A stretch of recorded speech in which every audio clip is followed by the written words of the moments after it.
Alright guys, so this is the new Google Pixel Fold. I've been using it for a couple of weeks now, and this is Google's first entry into the foldable market, which has been dominated by Samsung for I feel like the longest time. But you know what? This isn't just another copycat device.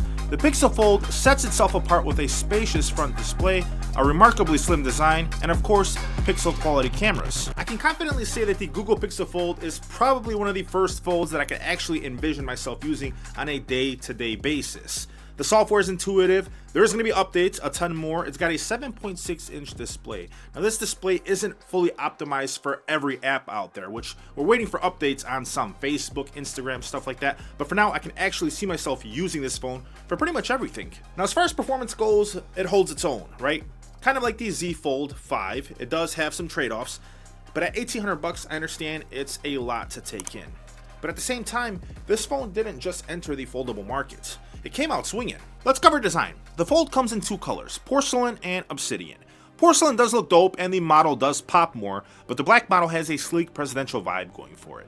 You get a 5.8-inch front display, which offers a natural experience, in stark contrast to the cramped and narrow cover seen on the Galaxy Z Fold 4. Furthermore, it's remarkably slim when unfolded, measuring 0.2 inches in thickness. Whether you guys are watching videos or just reading emails in Outlook on its spacious 7.6-inch display, I can say with confidence that it feels much more intuitive and it feels much snappier thanks to that 120Hz refresh rate. It reminds me of something I always wish that the iPad Mini 6 was, but a bit smaller. Which, by the way, the iPad Mini 7, or whatever they're going to call it, is rumored to launch here in the next couple of months. Hopefully, we'll see 120 Hz for the refresh rate. But the point I want to make here with the design is it does feel comfortable to hold, and it's absolutely beautiful. But it is a bit heavier, coming in at 10 ounces than some other foldables that are currently out in the market. Now, one noticeable drawback of the Pixel Fold is the relatively thick bezel surrounding the internal display, giving it a somewhat dated appearance in an otherwise futuristic device. However, once you become engrossed in your content, these bezels tend to fade away into the background. The presence of a crease is undeniable, particularly under direct sunlight, but it becomes much more subtle indoors. The hinge is very durable and it feels super premium, I'm not gonna lie. Right out of the box, mine came in and it was absolutely flat, as you guys can see, perfectly flat. Didn't have any issues. But for some creators out there, when I watched their reviews when I was in Europe, it was 1 to 2 degrees off. So keep that in mind. I don't know. Hopefully, most of the Pixel Folds that are coming out now do lay perfectly flat. But that hinge, it's not the easiest to open, but it feels very durable and premium. And mine lays perfectly flat. Guess I was lucky. There's also been multiple reports that have surfaced concerning the screen damage on the Google Pixel Fold, such as dents in the screen and debris becoming lodged between the bezel and the screen protector. Additionally, bending the phone backwards can result in it breaking into two, a problem that other foldables typically resist. They have partnered with iFixit, however, if you do run into any of these issues. As far as water resistance goes, the Pixel Fold has an IPX8 rating, so it's not fully waterproof or dustproof. It does give you coverage up to 1.5 meters for around 30 minutes or so, so I'd be careful taking this thing to the beach or in the ocean with you. If it was my iPhone 14 Pro, I'm gonna be honest, I don't care. I take it in the ocean, I take it in the pool with me for hours and hours on end, and I really don't have to worry about anything. This guy, on the other hand, I'm a bit more hesitant. It does boast dual OLED displays that perform really well, offering an abundance of vibrant colors, expansive viewing angles, and seamlessly smooth 120Hz refresh rates for both screens, especially when viewing content. It makes it much more exciting to use than anything I've held in the past. However, I do have one minor gripe with the 7.6-inch screen. Indoors, it looks absolutely amazing. I love this screen. I can't tell you how much I love it.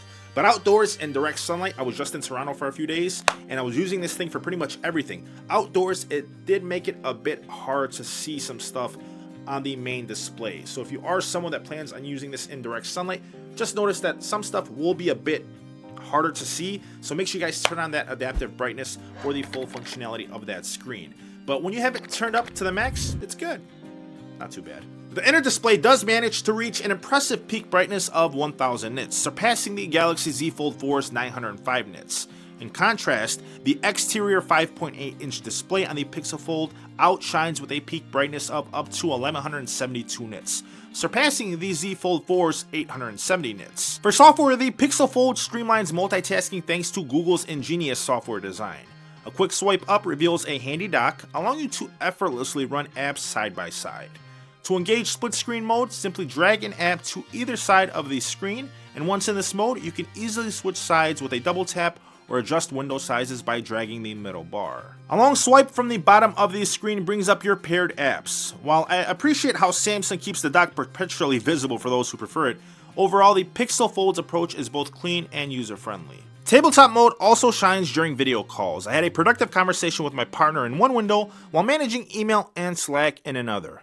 That's true multitasking in action. I also appreciate that Spotify offers a pleasing dual pan experience as well.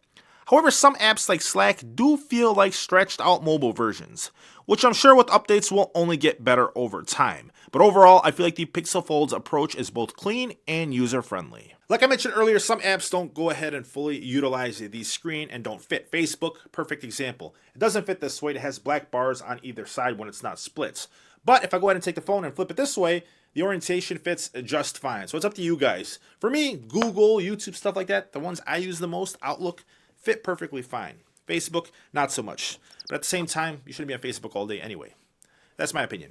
Go be productive. Also, some apps that have audio playback, if you're open this way, YouTube, and you can hear something, when you close it, it will continue on that front screen. Not all apps are optimized for that, so keep that in mind. Next up, let's get into the juicy stuff, cameras, which remain faithful to the Pixel brands. The Fold excels in the realm of photography thanks to its impressive camera system. It all starts with a trio of rear cameras. A 48 megapixel main sensor, a 10.8 megapixel ultra wide shooter, and a 10.8 megapixel telephoto lens equipped with a 5x optical zoom. On the front, you'll find a 9.5 megapixel camera, while the intersection of the Fold houses that 8 megapixel lens. One noteworthy feature is the rear camera selfie mode. This mode allows you to utilize the rear lenses for capturing exceptionally sharp self-portraits. Additionally, you can take selfies by simply holding your hand in front of the camera, although you need to activate the timer in the settings beforehand to go ahead and get the full functionality of that. Now, I conducted a test between the S23 Ultra, the iPhone 14 Pro, and the Google Pixel Fold when it came to cameras, and I'm gonna be honest with you guys, the camera is really good. It's good, but it's not as good as what we saw on the Pixel 7 Pro. I feel like the cameras on this are in line with what you got with the regular Pixel 7, if that makes sense. Just a bump down from the top tier flagship quality from Google. And at nighttime, during the day, pictures were exceptionally sharp, but I feel like versus the S23 Ultra and the iPhone 14 Pro, it did go ahead and use much more software optimization to get that full look that you're looking for in that picture. The software really helps with the Google Pixel phones. I feel like we're all accustomed to the software from Google by now. We're kind of used to it, right? For software optimization in those pictures, it makes it look a lot better in some case scenarios, and other ones it completely throws it out of the competition. The S23 Ultra, iPhone 14 Pro, and now the iPhone 15 Pro that's coming out this week, it's going to be tough to keep up with those flagship phones, especially at this price point. But I feel like it's something that software is always going to help with in the future depending on what you're actually using it for. I found myself preferring some of the Pixel Fold's image over those produced by the iPhone 14 Pro and S23 Ultra. There's a ton of detail, which is upgraded, like I mentioned, with software thanks to Google's processing on these photos. Even though the camera is decent, I do feel it's not as good as the Pixel 7 Pro that we reviewed. I'd say it's in line with that regular Pixel 7, which is a bit of a bummer at this price point. $1,800, we expect flagship cameras to come with this phone. Let's get it done, Google. Another thing worth noting is the Pixel Fold does lack a dedicated macro mode seen in rival flagship phones. You can still capture stunning close-ups using portrait mode, but I feel like, again, at $1,800, we need to keep up with the big boys. I will say that in low-light scenarios, the Pixel Fold does truly shine. The Fold's image appears brighter, revealing vibrant details in the colorful objects that I shot. In contrast, the S23 Ultra's photos lost some detail in some photos and appeared somewhat dimmer in comparison. Next up, let's cover performance with the Google Pixel Fold. It has Google's G2 Tensor chip that we saw with the Pixel 7 and Pixel 7 Pro lineup, so it's super powerful, but let's be realistic here for a second. It's not as powerful as the Z Fold 5, and it's definitely not as powerful as the iPhone 14 Pro. And the iPhone 15 Pro coming out now, it's only going to widen that gap a little bit. But for what you get in this phone, I feel like it does work really well. It's really snappy, really fast, and really intuitive. Whether I was browsing the web, smoothly switching between tabs, or indulging in some high-speed action, the device maintains its agility, even during intense Call of Duty mobile sessions with multiple players on screen. The action remained relatively fluid. However, I did encounter some occasional glitches, in typical Pixel fashion, like the camera glitching or apps freezing. I'm confident future software updates will address and rectify these minor problems as they have in the past. Now in terms of benchmark performance, I got 1390 for a single core score and 3291 for a multi-core score when it came to speed using the Geekbench 6 test with this phone. Now that's not too far behind the Galaxy Z Fold 4, but I would like to mention that the Galaxy Z Fold 4 is using a Snapdragon 8 Gen 1 chip, which is almost a year old now, so keep that in mind. Now the Snapdragon Gen 2 chip that launched with the S23 Ultra is powerful. It's over 2,000 for the single core score and over 5,000 for the multi-core score. But if you bump up to the iPhone 14, then you see like 2,500 for the single core score and over 6,000 for the multi-core score. That's almost double the performance, pretty much double the performance that you see on the Google Pixel Fold. And that phone is about to get replaced by the 15 Pro here in the next couple of days. What? Like, that just goes to show you how powerful these iPhones are. And it's going to be super interesting to see what we actually get with performance once we get our hands here on the iPhone 15 Pro in the next couple of days. So make sure you guys are subscribed and turn on your post notifications for that video. It's going to be exciting. And then we have battery life, 4821 milliamps for the battery life on the Google Pixel Fold. Now, I'm not going to lie, for 1,800 bucks, I feel like it should definitely give us a bit more in terms of battery life. I start my days around 7, 8 a.m. typically, and I see myself with around 15 to 20% by the end of the day using the Google Pixel Fold. Now, mind you, that's using every battery optimization software tip and trick that I could think of with this phone.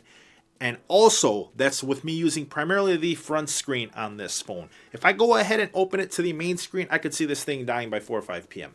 No problem whatsoever. So keep that in mind. Battery life for 1,800 bucks could be a bit better, or maybe mine's still optimizing. We'll see. But for the most part now, if I'm using primarily the front screen, I'm around 20% by the end of the day.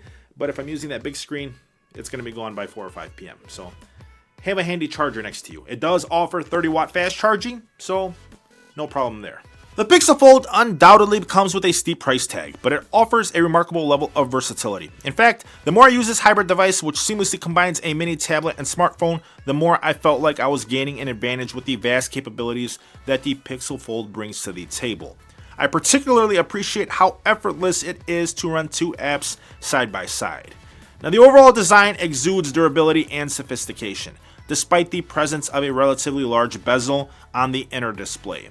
Furthermore, the camera system performs admirably in my testing, affording users considerable creative freedom thanks to the foldable's inherent flexibility. Google also deserves praise for the efforts in optimizing numerous apps for the expansive 7.6-inch screen while ensuring the cover display offers sufficient width for usability. Now, while the Galaxy Z Fold 5 may have an edge due to its brighter primary display, extended battery life, and optional S Pen support, the Pixel Fold stands as an exceptional foldable phone that should give Samsung reason for concern. Now, I'm not gonna lie, I absolutely love this phone, so much that I replaced my S23 Ultra with it to go alongside my iPhone 14 Pro, soon to be 15 Pro, for pretty much all of my everyday tasks. It's not perfect, we need better battery life and some better cameras. That's pretty much it. Optimization for the software and apps is going to continue rolling out, but for now, I really love using this phone, and it's probably one of the most exciting phones that I've used in a very, very long time. But I'm curious to know what you guys think. Let me know down below where you'll also find the links to everything that we covered in today's episode. If you want to see more, make sure you follow me on Twitter and Instagram at DetroitFury. And if you enjoyed this content, please make sure you smash that like button for me, subscribe, turn on your post notifications. It really means a lot to me. Thank you so much for watching. I'll catch you guys in my next episode. Peace.